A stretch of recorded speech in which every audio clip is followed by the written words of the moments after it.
Hi, today I'd like to talk to you about how you value your art or old antiques. Now, the first thing you need to understand is the art market is an imperfect market.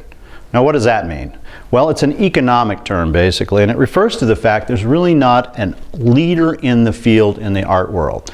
So you do have major auction houses like Bonhams and Phillips and Sotheby's and Christie's, but there's not one main leader that will set all the price structure. Now we have the internet, we have things like Artsy, and we have eBay, Etsy, First Dibs. These are all good sites and they can all help you understand how to value art.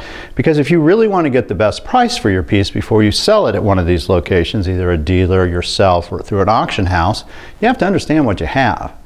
The best collectors, in my opinion, are the ones that educate themselves. I love them when they come in and know as much or maybe even more about my artists or what they're dealing in. Now today I'm primarily talking about old art. So the things you have to understand when you're dealing with old art is there's a finite amount of this available. The artist is deceased or the antiques are no longer being made. So you can follow these with auction prices. Now, one of the problems that you have when you go to these databases is that if you look, let's start with Maynard-Dixon. Now, on Maynard-Dixon is an area that I'm a specialist in, and I follow those too. The difference is I understand what those paintings were that sold. And often collectors make the big mistake of pricing everything on deceased art by what it was per square inch. You really cannot do this. This is a very gross measuring of what a painting is worth. So with Maynard-Dixon, one of the problems is there may be pieces that had damage. I've seen pieces that were cut. I've seen pieces that were fakes and frauds that actually went through auction houses too. There may be other issues that they have that you don't even understand. Very subtle things. One of the most subtle things it can be is just has to do with the date. Certain dates are worth more than others. So something that was done in 1931 in his New Mexico period or 1923 in his Hopi period might get an added bonus value by collectors or dealers like myself. And if you don't realize that, you can't price it into the auction value.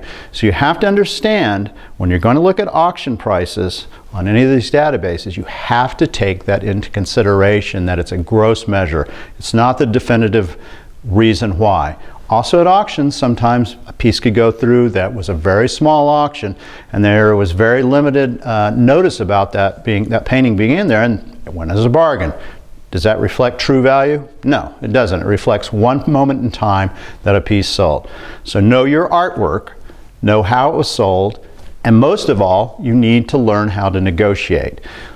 There are a couple things you have to understand when you're going to negotiate and bring something in. First of all, let the dealer tell you what he or she will pay. If you'd like to understand how this works, go to Pawn Stars, watch Rick. He's excellent at negotiating. Unfortunately, he's so good at negotiating that the people that don't know what they're doing are at a very big disadvantage. So one of the things you have to understand when you're looking at negotiation, let the dealer set the price. He should be able to, if he or she is in that field, they should be able to tell you what the value is. And even with Rick on Pawn Stars, what does he do if he doesn't know? He brings in somebody. He wants to give a fair price when he doesn't know. So don't go and say, oh, I want this, because if you do, that's going to be the point for negotiation.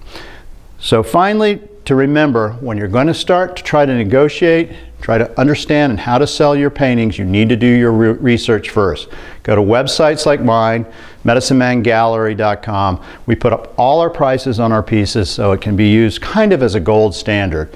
You have to wonder about those sites that don't put prices up, why they aren't. So use your references, whether it's literature, online, or just going to your local gallery.